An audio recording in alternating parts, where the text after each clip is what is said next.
ദൈവത്തിൻ്റെ അതിപരിശുദ്ധ നാമം വാഴ്ത്തപ്പെടുമാറാകട്ടെ. കർത്താവിൽ പ്രിയ വിശ്വാസിനി വിശ്വാസികളുടെ സമൂഹമായ കുഞ്ഞുങ്ങളെ നിങ്ങൾക്കേവർക്കും വീണ്ടും വരുമെന്ന് അരുളിച്ചെയ്ത് ഉദ്ധിതനായ കർത്താവായ യേശു ക്രിസ്തുവിൻ്റെ നാമത്തിൽ പ്രഭാതവചനത്തിലേക്ക് വളരെ വിനീതമായി എൻ്റെ സ്വാഗതം.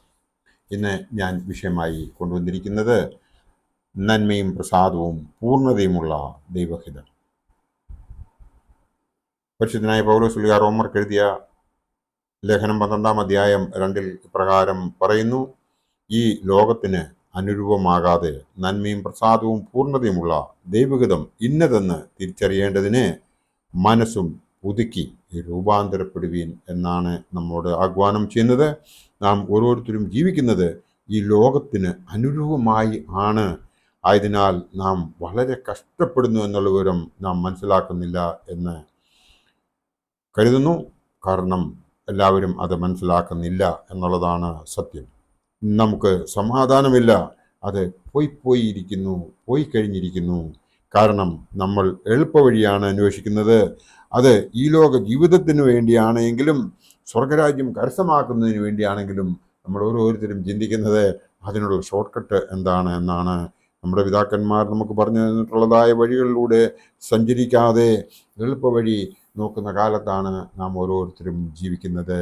വിശ്വാസം എന്താണ് എന്ന് നമുക്ക് ഏവർക്കും അറിയാം. വിശ്വാസം എന്നതോ ആശിക്കുന്നതിൻ്റെ ഉറപ്പും കാണാത്ത കാര്യങ്ങൾ നിശ്ചയമാകുന്നുവെന്ന് എബ്രായർക്ക് എഴുതിയ ലേഖകൻ 11-ാം അധ്യായം 1-ാം വാക്യത്തിൽ പറഞ്ഞിരിക്കുന്നുണ്ട്. നാം അത് മനസ്സിലാക്കി ജീവിക്കുന്നുവെങ്കിൽ, അങ്ങനെ ജീവിക്കാൻ പഠിക്കുന്നുവെങ്കിൽ ദൈവം നമ്മളെ അനുഗ്രഹിക്കും എന്നുള്ളതിന് യാതൊരു സംശയവുമില്ല. ധാർമ്മിക മൂല്യങ്ങൾ നശിച്ചു പോയ കാലത്താണ് നാം ജീവിക്കുന്നത്. ബന്ധങ്ങൾ ശിഥിലമായ കാലം, ആരാധന അനുഭവങ്ങൾ കുറഞ്ഞു വരുന്ന കാലം, നമ്മുടെ ബോധങ്ങളും വിചാരങ്ങളും ഹൃദയങ്ങളും ദൈവമായ കർത്താവെങ്കിൽ ഇരിക്കുമ്പോഴാണ് നമ്മുടെ പ്രാർത്ഥന ദൈവം കേൾക്കുന്നത് എന്നുള്ളത് മറന്നുപോയ കാലം. യോഹന്നാൻ ശ്ലീഹായുടെ രക്ഷാസുവിശേഷം 16-ാം അധ്യായം 33 പ്രകാരം പറയുന്നു: നിങ്ങൾക്ക് എന്നിൽ സമാധാനം ഉണ്ടാകേണ്ടതിന് ഇത് നിങ്ങളോട് സംസാരിച്ചിരിക്കുന്ന ലോകത്തിൽ നിങ്ങൾക്ക് കഷ്ടമുണ്ട്, എങ്കിലും ധൈര്യപ്പെടുവീൻ, ഞാൻ ലോകത്തെ ജീവിക്കുന്നു എന്ന് പറഞ്ഞു. യേശു ഈ ലോകത്തെ ജയിച്ചു. നമുക്ക് അവൻ വഴികാട്ടി ആയി. എന്നാൽ നാം എന്താണ് ചെയ്യുന്നത്? നാം മാറി നിന്നുകൊണ്ട് ചിന്തിക്കുന്നു. ക്രിസ്തു ഈ വീടിൻ്റെ നായകൻ എന്ന് എഴുതി വച്ചിരിക്കുന്ന വീട്ടിൽ എന്താണ് സംഭവിച്ചു കൊണ്ടിരിക്കുന്നത്?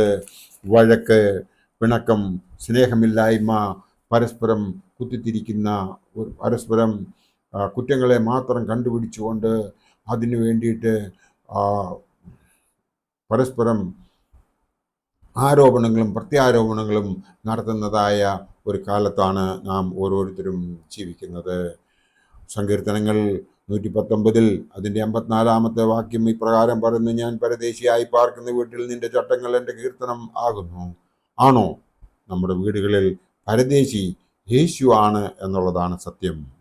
ആയതിനാൽ നമ്മുടെ പ്രാർത്ഥന ദൈവം കേൾക്കുന്നില്ല എന്നുള്ള വിവരം നാം മനസ്സിലാക്കി കഴിഞ്ഞാൽ, നാം പരദേശിയായി പാർക്കുന്ന വീട്ടിൽ നിന്റെ ചട്ടങ്ങൾ എൻ്റെ കീർത്തനമാകുന്നു എന്ന് ഒരു ഉറച്ച തീരുമാനം എടുത്തുകൊണ്ട് അതിൻ പ്രകാരം ജീവിക്കുവാൻ നാം ഓരോരുത്തരും ശ്രമിക്കും എന്നുള്ളതിന് യാതൊരു സംശയവുമില്ല. നമ്മൾ ക്രിസ്തുവിൽ നിന്ന് മാറി നിന്നുകൊണ്ട് ചിന്തിക്കുന്നു. നമ്മെ ഉയർത്തുവാനും താഴ്ത്തുവാനും സാധിക്കുന്നവനാണ് യേശു എന്ന് നാം ഒരിക്കലും മറക്കരുത്. കാൻസറിൻ്റെ വേദനയിൽ പ്രാർത്ഥിച്ചിട്ട് ഫലമില്ലാതെ വരുമ്പോൾ നമ്മൾ ദുഃഖിക്കും. എന്നാൽ നീ നിന്റെ യൗവനത്തിൽ നിന്റെ സൃഷ്ടാവിനെ ഓർത്താൽ നിനക്ക് കാൻസർ വരില്ല എന്നുള്ള വിവരം നീ ചിന്തിച്ചുവോ? വന്നാലും അത് സൗഖ്യമാകുകയും ചെയ്യും. ദൈവം നമ്മോടുകൂടെ പ്രവർത്തിക്കുമ്പോൾ നാം വിജയത്തിൽ എത്തിച്ചേരും എന്നുള്ളതിന് യാതൊരു രണ്ടഭിപ്രായം ഉണ്ടാകുകയില്ല. ജീവിതത്തിൽ അർത്ഥമുണ്ടാകണമെങ്കിൽ നാം ദൈവത്തിൽ ആശ്രയിക്കണം. നമ്മുടെ പ്രസാദവും പൂർണ്ണതയും ഉള്ള ദൈവഹിതം ഇന്നതെന്ന് നാം ഓരോരുത്തരും തിരിച്ചറിയേണ്ടതുണ്ട്. നമ്മുടെ മനസ്സുകളെ പുതുക്കണം. ഈ ലോകത്തിൽ നാം മനസ്സിലാക്കേണ്ടത് മത്തായി ശ്ലീഹ എഴുതിയ രക്ഷാസുവിശേഷം 5-ാം അധ്യായം 3 മുതൽ 10 വരെയുള്ള ഭാഗങ്ങൾ നമ്മൾ വായിക്കുമ്പോൾ, അതിൽ ആത്മാവിൽ ദരിദ്രരായവർ ഭാഗ്യവാന്മാർ എന്ന് തുടങ്ങുന്ന ആ വേദഭാഗം നാം ശരിക്കും മനസ്സിലാക്കി അതിൻ്റെ അർത്ഥം മനസ്സിലാക്കി അതിന് പ്രകാരം നാം ജീവിക്കുന്നുവെങ്കിൽ ദൈവം നമ്മളെ അനുഗ്രഹിക്കും. സുഖത്തിലും ദുഃഖത്തിലും നാം ദൈവത്തെ അറിയണം. നിരന്തരം പ്രാർത്ഥിക്കണം. ദൈവഹിതം തിരിച്ചറിയണം. നമ്മുടെ ഭവനത്തിൽ സന്തോഷവും സമാധാനവും ഉണ്ടാകണമെന്നുണ്ടെങ്കിൽ നന്മയും പ്രസാദവും പൂർണ്ണതയുമുള്ള ദൈവഹിതം എന്ത് എന്ന് തിരിച്ചറിഞ്ഞ് നാം ദൈവത്തിൻ്റെ മക്കളായി ജീവിക്കുവാൻ സംഗതി വരട്ടെ എന്ന് പ്രാർത്ഥിച്ചുകൊണ്ട് എൻ്റെ ഈ എളിയ വാക്കുകളിൽ നിന്നും വിരമിക്കുന്നു. നമ്മളെ എല്ലാവരെയും ദൈവം അനുഗ്രഹിക്കട്ടെ. നന്ദി, നമസ്കാരം. കണ്ണുകളടച്ച് ഒരു നിമിഷം നമുക്ക് പ്രാർത്ഥിക്കാം. കാരുണ്യവാനായ കർത്താവേ, സ്വർഗീയ പിതാവേ, നിന്റെ മുമ്പിൽ തലകളെ വണക്കി വിശ്വാസത്തോടുകൂടി ഞങ്ങൾ പ്രാർത്ഥിക്കുന്നു. ഞങ്ങളുടെ കുറവുകളെ നീ കണക്കെടരുതേ. കർത്താവേ, ഞങ്ങളോട് കരുണ ചെയ്ത് ഉത്തരമറിയണമേ. ഞങ്ങളുടെ വിശ്വാസക്കുറവിൽ ഞങ്ങളെ ഉപേക്ഷിക്കരുതേ. ഞങ്ങളുടെ ഹൃദയത്തിലെ അകൃത്യങ്ങളെ മായ്ക്കത്തക്കവണ്ണം ഞങ്ങളെ കടാക്ഷിക്കണമേ. ഞങ്ങളുടെ കുടുംബങ്ങളെ അനുഗ്രഹിക്കണമേ. ഞങ്ങളുടെ കുഞ്ഞുങ്ങളെ കാത്തുകൊള്ളണമേ. ഞങ്ങളുടെ മനസ്സുകളെ പ്രകാശിപ്പിക്കണമേ. ഞങ്ങളുടെ പാപക്രിയകളിൽ നിന്നും കരകയറ്റണമേ.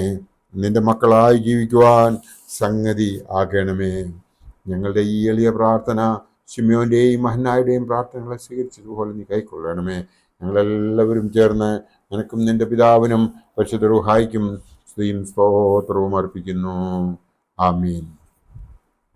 വരുവീനി നല്ല സമയം വൃഥാവാക്കാതെ, നിന്നെ യേശു വിളിച്ചിടുന്നു.